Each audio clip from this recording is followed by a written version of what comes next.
பேரோ சொந்தங்களுக்கு வணக்கம். இன்னைக்கு நேர்காணல நம்மளோட இருந்திருப்பவர் அரசியல் விமர்சகர் திரு கார்த்திகேயன் சுவாமி அவர்கள். வணக்கம். வணக்கம். மிகப்பெரிய பேசும் பொருளா அமைஞ்சது என்னன்னு பார்த்தோம்னா, அந்த பாக்ஸ்கான் அவங்களோட கையெழுத்து போட்டுட்டோம், இங்க அவங்க முதலீடு பண்ணிட்டாங்க அப்படின்னாங்க. ஆனா அபிஷியலா அப்படி நாங்க எதுவுமே பண்ணதே இல்லை அப்படிங்கிறாங்க. என்ன நடந்துச்சு? இதோட பின்னணி என்ன? விவரம் என்ன? அது ரொம்ப சுலபம். இதெல்லாம் பல வருஷம் முன்னாடியே இதெல்லாம் நம்ம பார்த்துருக்கோம். நம்ம இதெல்லாம் பழகினவங்க தான் தமிழ்நாட்டு மக்கள், புதுசு கிடையாது. வடிவேலு அவர்களுடைய ஒரு படத்துல வரும் இல்லையா, மன்னா நாங்கள் நாகப்பதனி, நாங்கள் நாகப்பதனி ஒரு அதிகம் பண்ணா. அந்த கணக்குல இவர் என்ன பண்றாங்கன்னா, எதை சொன்னாலும் மக்கள் நம்புவாங்க, நம்ம சொல்லி வைப்போமே அப்படிங்கிற விதத்துல நான் பல இடங்கள்ல சொல்லியிருக்கேன், முதல்வரையே இவர்கள் ஏமாற்றுகிறார்கள். அவருக்கு தவறான ஒரு அறிக்கை கொடுத்து, தவறான புரிதல் கொடுத்து, இங்க செஞ்சுட்டோங்க பண்ணிட்டோங்கன்ற அளவுலதான் அவங்க கொண்டு போறாங்க. ஏன்னா அவர் கொடுத்த அறிக்கையை தான் அவர் படிக்கிறார். அவர் போய் களத்துல எங்கேயும் அவருக்கு சொல்லப்படல, கொடுத்த அறிக்கையை அவர் எடுக்கிறாரு. நீங்க விஷயம் பாத்தீங்கன்னா, நாங்க ஃபாக்ஸ்கானோட பேசிட்டோம், எல்லாம் முடிச்சிட்டோம், எல்லாம் ரெடின்னாங்க. அவங்க வெளில வந்தப்போ அப்படிலாம் எதுவும் இல்லையே, நாங்க எக்ஸ்பேன்ஷன் விஷயமா பேச வந்தோம், கொஞ்சம் இதுக்கான கூடுதல் இடங்களை பேச வந்தோம், அவ்வளவுதான் அப்படின்ட்டாங்க.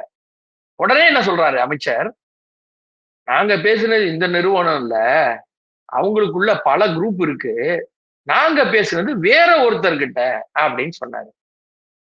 சரி, வேற ஒருத்தர்கிட்ட பேசிட்டீங்க. எப்பா முருகன் இல்லப்பா, நான் பேசினது கந்தன். கந்தன் எங்க? அவரு விரைவில் வருவார். அப்ப நீ பேசல, நீங்க வந்தவர் முருகன் ஐயா, இவர் போட மாட்டேன்ட்டாரு, நான் கந்தன்ட்ட பேசிட்டேன். கந்தன் எங்க சார் இருக்காரு? அவர் விரைவில் நாங்க அவர்கிட்ட பேசுவோம். அப்ப நீங்க பேசல, கந்தன் ஒரு ஆளே இல்லை. அப்ப நீங்க என்ன பண்றீங்கன்னா, பாக்ஸ்கான்ல பேசல, இப்பதான் வராங்க குடுக்குறாங்கன்னு உடனே நீங்க முன்னாடியே ஒரு திட்டம் எல்லாம் தயாரிச்சு குடுக்குறாங்க, 15,000 கோடி எல்லாம் போட்டீங்க. அவங்க இல்லைன்னு உடனே இதே குரூப்ல வேற ஒருத்தர் வந்தவரே, அவர் தான் ஹெட், அவரே இல்லைங்கிறாரு. அப்ப அவர் சொல்ல மாட்டாரா, சார் நாங்க போடல சார், எங்களுடைய சிஸ்டர் கன்சர்ன் ஒண்ணு போடுறாங்க, எங்களுடைய இன்னொரு இந்த குழுமத்தில் உள்ள இன்னொரு நிறுவனம் தான் போடுது, நாங்க போடல சார். அப்ப இவருக்கே தெரியாம அவங்க வருவாங்களா? இவருக்கே தெரியும் சார், இந்தியாவுக்கு ஒரு சிஇஓ இருப்பாரு சார், இந்தியாவில எந்த ப்ராஜெக்ட் பண்ணாலும் அவர்கிட்ட தான் சார் கொண்டு வருவாங்க. அப்ப அந்த கம்பெனிக்கு ஒரு சிஇஓ இருந்தாலும் இவர்கிட்ட தெரிவிப்பாங்க. அவங்க வந்த உடனே நேரம் வராத காரணம் அதானி அப்படின்னு ஒரு காரணம் வேற சொல்றாரு. அதானினால வரலையாமே. ஆமா ஆமா, ஏன்னா அதானி அவர்களுக்கு தொழில் தொடங்குறதுக்கு தமிழ்நாட்டுல தடை இருக்கு இல்லையா, அதனால அவர் வரல. இங்க தடை பண்ணியிருக்காங்க, பன்னாட்டு நிறுவனங்களுக்கெல்லாம் வழி விட்டுட்டு அதானிக்கு தடை பண்ணாங்க, அப்படிதானே? ஏங்க அவரு தொழில் தொடங்குறதுல என்ன சிக்கல்? அதானி இருந்தா தொடங்குறதுல என்ன சிக்கல் அவங்களுக்கு? ஒண்ணுமே இல்லையே. அதானியே 42,000 கோடி முதலீட்டுல 2024 உங்ககிட்ட கையெழுத்து போட்டாரா இல்லையா? சமித்துல முதலீட்டாளர் மாநாட்டுல 42,000 கோடி நான் தமிழ்நாட்டுல இன்வெஸ்ட் பண்றேன்னு அதானி கையெழுத்து போட்டாரா போடலையா? நீங்க தானே எம்ஓஇ போட்டீங்க, புரிந்துணர்வு ஒப்பந்தம். அப்ப வந்த அதானி இப்ப எதுக்கு வரல? நீங்கள் அதானி இருந்தனால வெளியூர் போனாரா? அப்ப எதுக்கு அதானி 42,000 போடுறேன், அப்பயே பக்கத்து மாநிலத்துக்கு போயிருப்பாரு. அப்போ அதையும் சொல்லுவீங்களா? அவர் அப்போ போட்டவர் அத்தானி, இப்போ வந்தவர் அதானிங்களா? அதையும் மாத்திப்பீங்களா எப்படி உங்க இஷ்டத்துக்கு?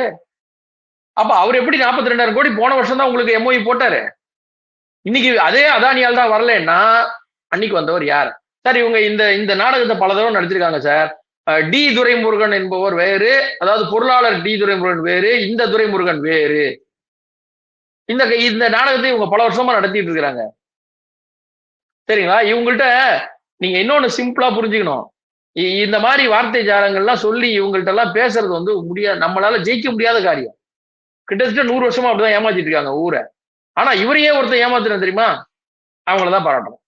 கப் எடுத்துட்டு ஒருத்தன் சொன்னா தெரியுமா, 2 கப் எடுத்துட்டு ஒருத்தர் ஒரு கப்பை கொண்டு முதல்வர்கிட்ட ஒரு கப்பு காட்டினாப்ல, துணை முதல்வர் ஒரு கப்பு காட்டினாப்ல, நான் கப்பு ஜெயிச்சிட்டேன் பாத்தீங்களா, நான் தான் கேப்டன். ஆமா, நான்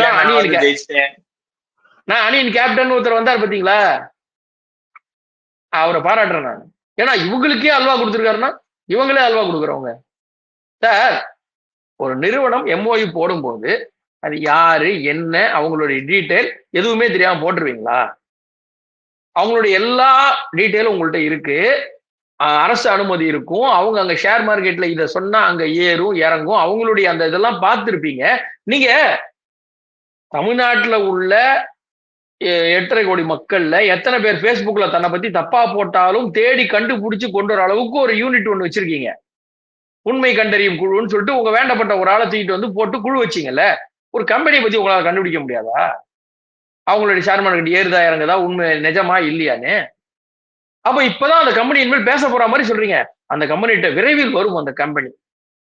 அப்போ நீங்க போட்ட அந்த கையெழுத்து போட்ட அந்த கம்பெனி எங்க? நீங்க கையெழுத்து போட்ட அந்த பேப்பர்ல உங்க கூட உட்கார்ந்து புரிந்துணர்வு ஒப்பந்தத்துல கையெழுத்து போட்ட கம்பெனி எங்க?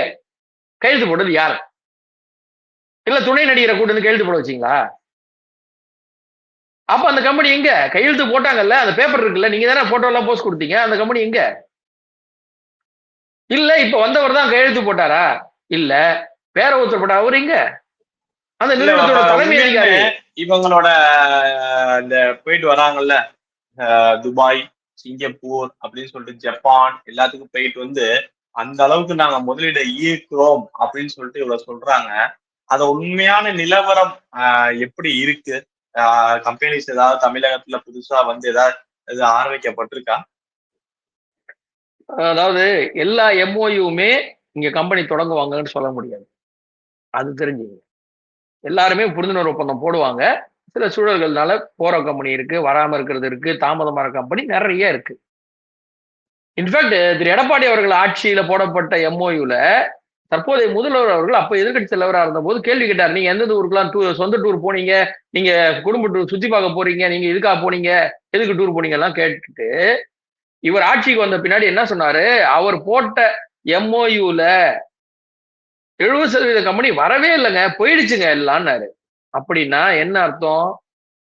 எம்ஓயு போட்டா அந்த கம்பெனி வரும் என்பதற்கு இங்கே 100% உத்தரவாதம் கிடையாது. கிடையாது. அது முதல் பாயிண்ட். இவரே கொடுத்த ஒப்புதல் வாக்குமூலம் இவரே கொடுத்தாரு. சரி, 10 லட்சம் கோடி, நான் பல தடவை சொல்றேன், 10 லட்சம் கோடி இங்கே கொண்டு வந்து விட்டோம் முதலீடுகளை. நாங்க 10 லட்சம் கோடிங்கிறது 5 ஆண்டுகள் பொறுத்து 10 ஆண்டுகள் பொறுத்து வரக்கூடிய மொத்த முதலீட்டின் கணக்கு.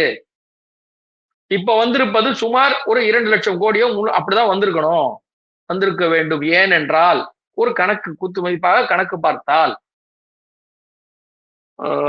வின்ஃபாஸ்ட் வந்து 15,000 கோடி முதலீடுன்னு சொல்லும் பொழுது ஜூன் மாசம் வந்து ஜூன் மாசம் அவங்களுடைய கம்பெனிக்கு போய் அந்த இதெல்லாம் திறப்பு விழா பண்ணிட்டு ஆகஸ்ட் மாசம் முதல் இது ப்ரொடக்ஷன் பண்றாங்க, முதல் கார் அவங்க ப்ரொடக்ஷன் பண்ணி வெளியிட போறாங்கன்னு சொல்லும் பொழுது அவர்கள் ஆகஸ்ட் மாசம் போட்டிருந்த தொகை 1,100 கோடி. 15,000 கோடி முதலீடு பண்ண வேண்டிய ஒரு கம்பெனி 1,100 கோடி தான் போட்டிருக்கு. ஏன்னா அது கியூமுலேட்டிவ், அடுத்தடுத்த கட்டங்களில் போடப்படும்னா இவங்க போட்ட எல்லா கம்பெனியும் அப்படிதான். அப்ப 10 லட்சம் கோடி இப்ப வரல, கொஞ்சம் கொஞ்சமா தான் வரும். அந்த கம்பெனி டெவலப் ஆனா, அந்த கம்பெனி தேர்னா, அந்த கம்பெனி வியாபாரம் பண்ணா, அந்த கம்பெனிக்கு இங்க எக்ஸ்பான்ஷன் பண்ற விருப்பம் இருந்தா, அந்த கம்பெனிக்கு இந்த சூழல் சாதகமாக இருந்தால், அந்த கம்பெனியில எதுவும் பிரச்சனை வராம இருந்தா, இத்தனையும் தாண்டி அந்த கம்பெனி இருந்தால் எக்ஸிஸ்ட் ஆனா, சஸ்டைன் ஆனா அவங்க கொடுப்பாங்க. அப்ப இப்போ வரல, அப்போ கம்மி. சரி, இதேதான் இவங்க சொல்ற பாக்ஸ்கானுக்கும். நீங்க கையெழுத்து போட்டு வந்துரும் சொன்ன கம்பெனிக்கு அட்ரஸை கொடுங்க சார்.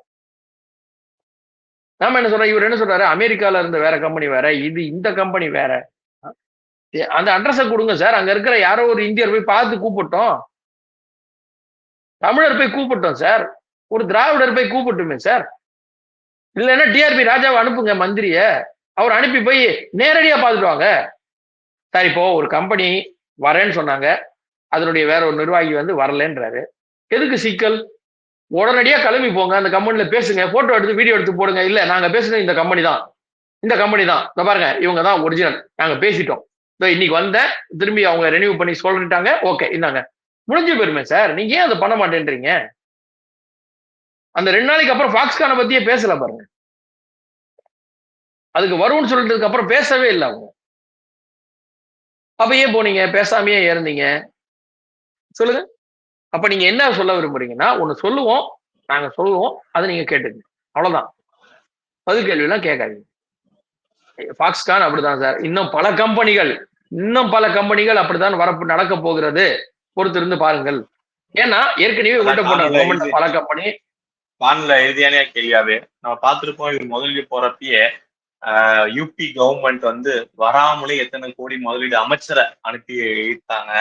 மகாராஷ்டிரா முதல்வர் வந்து ஒரே சுற்றுப்பயணத்துல எத்தனை கோடி முதலீடு ஈர்த்தாங்க அப்படிங்கிற மாதிரி எல்லாம் நம்ம வந்து தரவுகள்லாம் வெளியில வந்துட்டு இருந்துச்சு. இந்த முதலீடுங்கிற போர்வையில இவங்க பண்ற அந்த விஷயங்கள் எப்படி இருக்கு? ஏன்னா கம்பெனி சொல்லி தான் நமக்கே தெரியும், நாங்க அப்படிலாம் ஒன்றும் சைன் பண்ணல, அப்படி ஒரு இதுவுமே இங்க கிடையாது அப்படின்னு சொல்லி. ஸோ இந்த முதலீடு ஈர்க்கிறது அப்படிங்கிற அவங்க போற அந்த பயணத்துல நடக்கிற கூத்துகள். இல்ல, அதாவது இது முதலீடுங்கிறத விட இவரே சொன்னாரு, எடப்பாடி அவர்கள் போகும்போது சுற்றுலா போறீங்கன்னு தானே கேட்டாரு, அதுக்கு தானே இவரும் போனாரு. சரி சார், இவங்க கூத்தெல்லாம் நீங்க உங்களுக்கு அதாவது இன்னைக்கு பொதுவெளியில எல்லாருக்கும் மக்கள் எல்லார் கையிலயும் வந்து விட்டது செய்திகள். நீங்க யோசிச்சு பாருங்க, இவங்க போன எந்த டூர்லயானு அங்க இருந்தவர்கள் யாராவது வரவேற்பு கொடுத்தாங்களா? அந்த ஊர்ல இருந்த மக்கள் வரவேற்பு கொடுத்தாங்களா? இவருக்கு இங்க சென்ட் ஆஃப் பண்ணும்போது கூடயே போன அமைச்சர் கையில பொக்கே கொடுக்குறாரு, வாங்கன்னு கூட கூட்டு பிளைட்டுக்கு போனாரு, உட்காந்தாங்க. அவர் லாஸ்ட் சீட்ல இருந்து இறங்கி வரதுக்கு முன்னாடி ஒரு மோ சீட்ல இறங்கி குடுக்குன்னு வெளில வந்து பொக்கே கையில வச்சுட்டு வாங்கன்னு கூப்பிடுறாரு. அந்த ஊர் மக்கள் எங்க சார் போனாங்க? அந்த ஊர் அதிகாரிகள் எங்க சார் போனாங்க? நீங்க எம்ஓஇ போட்டிருந்தா அந்த ஊர் கம்பெனிக்காரங்க வந்திருப்பாங்கல்ல சார். சரி சார், ஒரு சமிட் நடத்த போறீங்க சார், யாரோ ஒருத்தர் மூலமா தானே அங்க பேசியிருப்பீங்க. அங்க அட்லீஸ்ட் ஒரு 4 பேர் அவங்க ஆளுங்க வந்திருப்பாங்கல்ல. இப்போ நான் வந்து போன் பண்ணி சும்மா சார் எனக்கு ஒரு ஆர்டர் பண்ணும் சார், நான் மீட்டிங் பண்றேன் அப்படிலாம் பண்ண முடியாது. அங்க இருக்கிற கம்பெனிஸ்க்கெல்லாம் முன்னாடியே சொல்லணும் இந்த மாதிரி நடக்க போகுது. அந்த இருக்கிற ஒரு நிறுவனம் மூலமாக ஈவெண்ட் ஆர்கனைசரோ சம்படி ஏதோ ஒருத்தர் மூலமா நாங்க நடத்துறோம்னு சொல்லணும். தூதரகம் மூலமா அறிவிக்கிறோம். தூதரகம் மூலமாக இந்த மாதிரி ஒரு எக்ஸிபிஷன் நடக்க போகுது, ஒரு சமிட் நடக்க போகுது, தொழிலதிபர்கள் வாங்க, இதெல்லாம் கூப்பிடுவாங்க சார். அவங்க எல்லாம் எங்க? ஏன் யாருமே வரல? சரி, அந்த சமிட்ல போய் நீங்க பேசின ஏதாவது ஒரு ஸ்பீச்சோட ஒரு இது போடுங்களேன். திராவிடத்தை கொண்டு வந்தேன்னு ஒரு சின்ன கூட்டத்துல பேசுனீங்கல்ல, அந்த வீடியோ வேண்டாம். அந்த தொழிலதிபர்கள் அந்த ஊர் பாக்ஸ்கான் போன்ற நிறுவனத்தின் அதிகாரிகள் மத்தியில் பேசியிருப்பீங்கல்ல, அதெல்லாம் போடுங்க சார். கொடுங்க, அப்பதானே எங்களுக்கு தெரியும். வெள்ள அறிக்கை கேட்டா வெள்ள அறிக்கை என்பது மரபு அல்லன்றாரு. அப்புறம் எடப்பாடி அவர்கள் காலத்துல வெள்ள அறிக்கை கொடுக்கணும்னு கேட்டாரு. இப்போ அந்த அங்க கூட்டத்துல என்ன பேசுனீங்க? நீங்க என்ன சொன்னீங்க சொல்லுங்க. இதெல்லாம் சொல்ல மாட்டேங்கிறீங்க. என்ன டேர்ம்ஸ் அண்ட் கண்டிஷன் போட்டீங்க? எதுவுமே தெரியாது. புரிந்துணர்வு ஒப்பந்தம் எம்ஓயு வரிசையா 32 கம்பெனிக்கு போட்டேன், 42 கம்பெனிக்கு போட்டேன், 6000 கோடி, 10,000 கோடி, இப்படியே கணக்கு போட்டு காட்டுனீங்க. ஒரே ஒரு இடத்துல மட்டும் ஒரு சமிட் மூலமாவே 6.5 லட்சம் கோடி நீங்க எங்க அதெல்லாம் வரவே இல்லையே, காணுமே. நீங்க போய் திறந்தது 2 கம்பெனி, அந்த 2 கம்பெனியும் 1000 கோடி 2000 கோடி அவ்வளவு முடிச்சுட்டாங்க. மீதி எல்லாம் எங்க? அப்படி இருந்தா நீங்க தானே திறந்திருப்பீங்க. நீங்க தானே போய் திறந்திருப்பீங்க. யாரையும் விட மாட்டீங்கல்ல. நீங்க தானே போயிருப்பீங்க. எங்க போனீங்க? போவே இல்லையா எந்த கம்பெனிக்கும்? 2, 3 கம்பெனிக்கு மேல இவர் எங்க போய் திறந்தாரு? வெளிநாடு கம்பெனி வந்தா கண்டிப்பா முதல்வர் தான் போயிருப்பாரு. வேற யாரும் போக மாட்டாங்க. எங்க போனாரு? சொல்லுங்க.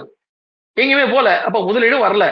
வந்துரும் சொல்லிட்டு இருக்கீங்க. அவ்வளவுதான். இவர் இப்ப வரலைங்கிறத பாகிஸ்தான் ப்ரூவ் பண்ணிட்டாங்க. இன்னும் பாதி பேர் சொல்லல. அவங்களுக்கு இங்க எக்ஸ்பான்ஷன் இல்ல, அதனால வந்து நமக்கு தெரியல. பாதி பேர் அங்கேருந்தே இருக்காங்க, அவ்வளவுதான். சார் கொஞ்சம் ஒரு இது பேசிக்குவோம் வாங்கன்ற மாதிரி அவங்கள கூப்பிட்டு உட்கார வச்சு அந்த டிராமாவை பண்ணிட்டு திருப்பி அமைச்சிருக்கீங்க. வந்துருச்சுன்னு சொன்னா வெள்ள அறிக்கை கொடுங்க. அப்படி இல்லையா உடனடியா கிளம்பி பாக்ஸ்கானுக்கு போய் அமைச்சரை போய் அனுப்பி பேசிட்டு ஏதாவது சொல்லுங்க. இந்த டிராமாக்கள் மட்டுமே இங்க செஞ்சுட்டு இருக்காங்க. வந்துரும்னு எதுவுமே வரல, செய்யல. இதுதான் நீங்க நிதர்சன உண்மை.